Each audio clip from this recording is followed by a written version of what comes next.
Okay, so you want to own a Lamborghini. And the company behind it is, by any measure, one of the most profitable manufacturers on earth.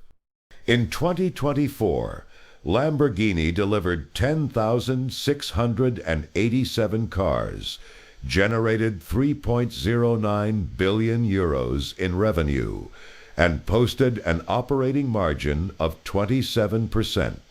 That is not a car company's margin. That is a luxury goods house's margin.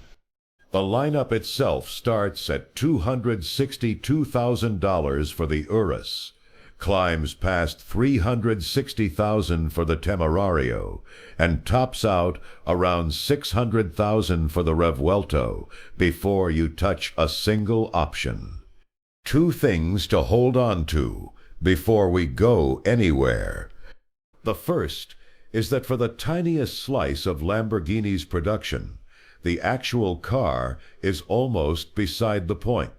What you are really buying is a position in a queue that the manufacturer controls completely, and the only way into that queue is a documented history of buying the ordinary cars first. The second is the one that surprised me, and it runs against almost everything you have heard about supercars. The most famous version of this story says a limited Lamborghini is worth more than sticker the moment you drive it away. In 2024 and 2025, two of the most talked about limited Lamborghinis on earth sold for less than their original price. Not more, less. We will get to both, but we start with the ordinary car, the one you can just walk in and buy, because that is where the real math lives for almost every actual buyer. Here is the thesis, and everything else is proof. For most Lamborghini buyers, you are not buying an appreciating asset. You are buying a fast, depreciating one, and the appreciation story you have heard belongs to a tiny fraction of production that most owners will never touch. Let's start with the ordinary car. According to IC Cars, which analyzes actual transaction data across millions of vehicles, a Urus loses about 33% of its value over 5 years. A Huracán loses roughly 20% over the same period. Now, that sounds almost reasonable, until you remember what percentage means on a car this expensive. 33% of a $260,000 Urus is more than $85,000. Some owners report losing $60,000 in the first year alone on a Huracán, purely from driving it off the lot. Here is the part almost nobody mentions. In percentage terms, a Urus actually holds its value better than a Range Rover, which loses about 66% over 5 years, or an Audi RS Q8, which loses about 58%. So the ordinary Lamborghini is, strangely, one of the better depreciating vehicles in its own weight class. It is just losing a better percentage of a much larger number. On top of that depreciation, add the actual cost of keeping one running. Insurance alone typically runs $3,500 to nearly $10,000 a year, 2 to 3 times a standard luxury car. A set of exotic tires runs $2,000 to $5,000, and depending on how the car is driven, that set might not last more than 5,000 to 15,000 miles. Brake jobs run into the thousands, more with carbon ceramics. Independent estimates put 5 years of maintenance and wear before anything catastrophic happens, somewhere between $15,000 and $25,000. None of that includes what the $250,000 to $600,000 could have done, sitting in an index fund instead. So if you know somebody who thinks buying a Lamborghini is a clever investment, this is the part to send them. For the overwhelming majority of buyers, on the overwhelming majority of models, it is simply an extremely fast way to convert money into an experience. Now, you could stop the video here, and you would understand exactly why most exotic car ownership works the way every finance person already assumes it does. Depreciation, upkeep, opportunity cost, nothing exotic about the economics at all. But there is a small, strange corner of this industry where none of that applies, and that is where the real story is. Let's go find the cue. Lamborghini does not build unlimited quantities of its most desirable cars. Limited models, what the company calls its few-off program, are announced with a fixed production number attached from day one. The Xi'an was limited to 82 cars total. The Countach Revival was capped at 112. The most recent Phenomenal was limited to 29. And the company said allocation was mostly gone before the car was even publicly announced. Which means somebody decided in advance who gets one. For Ferrari, which discloses far more about how this actually works and gives us the clearest documented picture of the mechanism, journalists and owners have described something close to a loyalty scoring system. Buy the ordinary models first. Take heavy options. Show up to company events. Track the car. Don't flip anything early. Road and Track reported that buyers of Ferrari's most recent limited hypercar had, in the outlet's words, bought other Ferraris to be considered officially worthy of purchasing this one.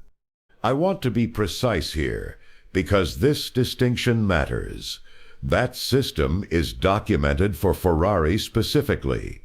For Lamborghini, the equivalent purchase history requirement is widely reported by owners and journalists, but it has not been officially confirmed by the company itself in the same way. The mechanism is almost certainly similar.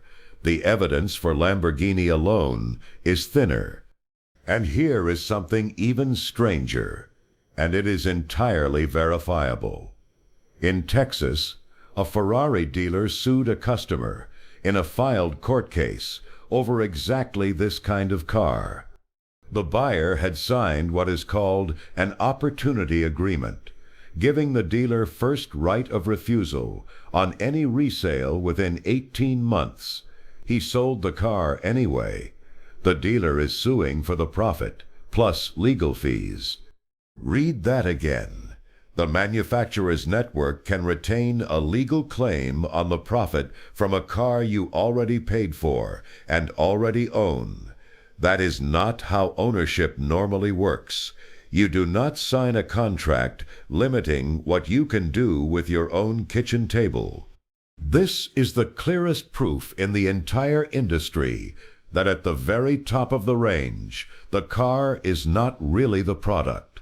The product is a relationship with the dealer, and the manufacturer has built legal machinery to protect that relationship even after the sale closes.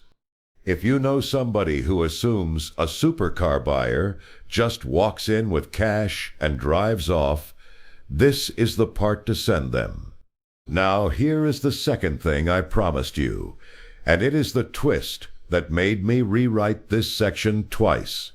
The popular story says a limited Lamborghini is instantly worth more than you paid because supply is fixed and demand from collectors is enormous. That story is true often enough that it became the accepted wisdom.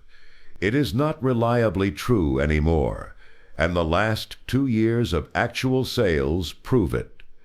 A Xi'an, Originally priced around $3.6 million, sold at a public auction in March 2024 for $2,645,000, below its original price.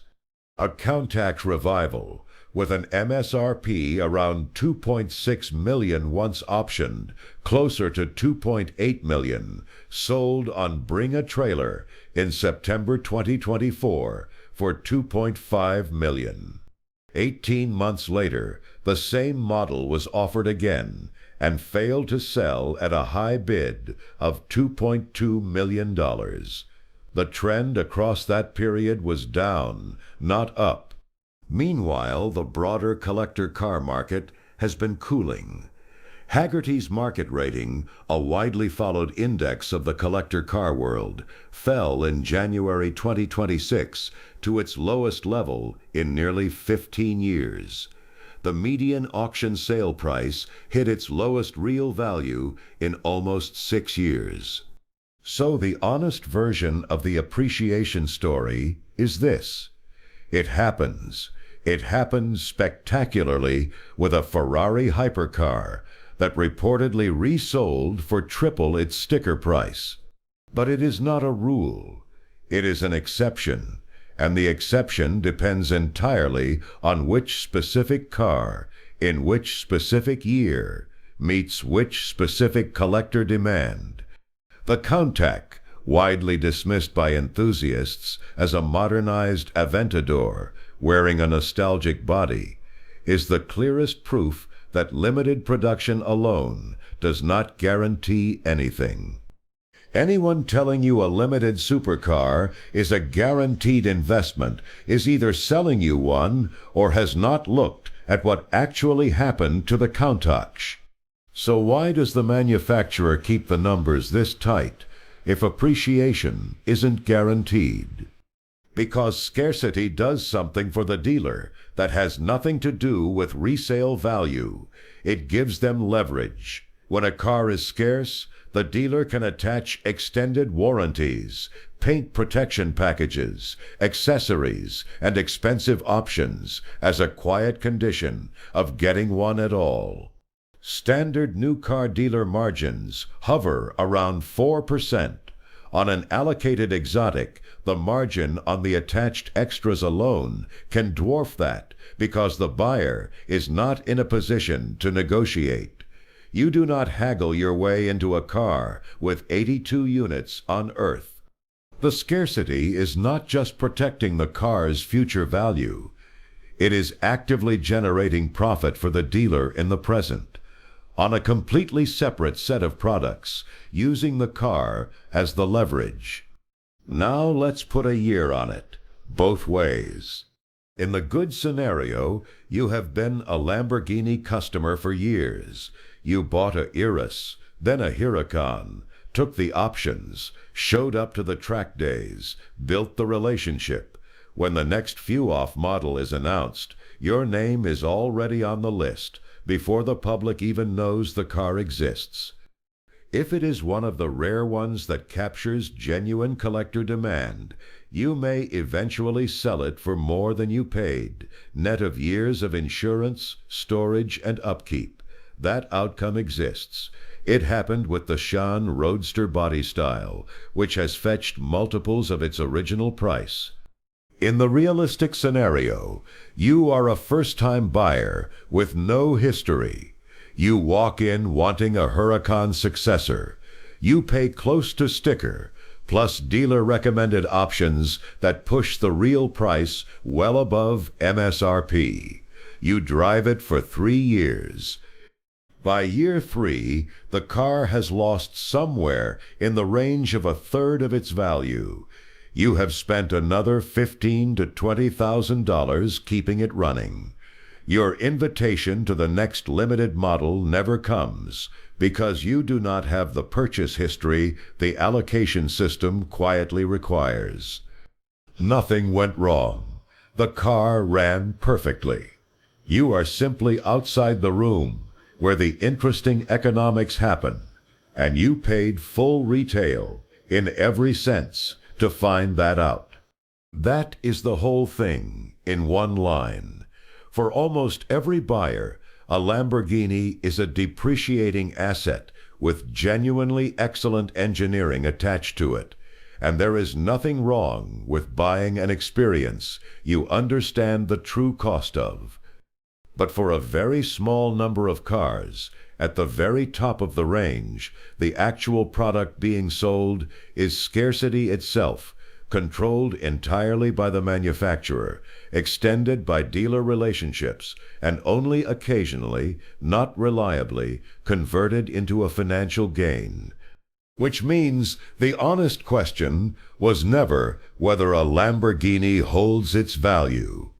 The question is which Lamborghini you are actually being sold, the car everyone can buy, which behaves exactly like the depreciating asset it obviously is, or the one almost nobody can buy, which sometimes, not always, behaves like something else entirely. This video is general education about how an industry works, not financial or investment advice. Some figures in this video, particularly around allocation practices, come from documented Ferrari cases used as a comparison because that company discloses far more detail. Lamborghini's own practices are reported by owners and journalists, but not always officially confirmed. If you want the underlying numbers, Lamborghini and its parent company publish annual financial results, and depreciation and auction data are tracked publicly by firms like IC Cars and Haggerty.